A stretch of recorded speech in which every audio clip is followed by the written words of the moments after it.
Бей, Мен алдармын ғой. жаяу кетіп едің, атқа мініп қайтыпсың ғой. Менің топай көгім қалай?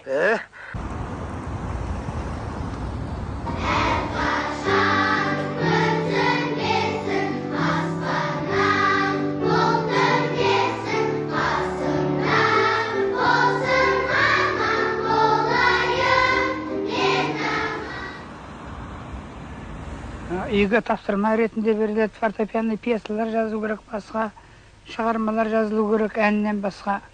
Солардың бәрінің ортасында Ақмаңдайлымды 58 жылдың декабрінде шығардым ау, ярыққа.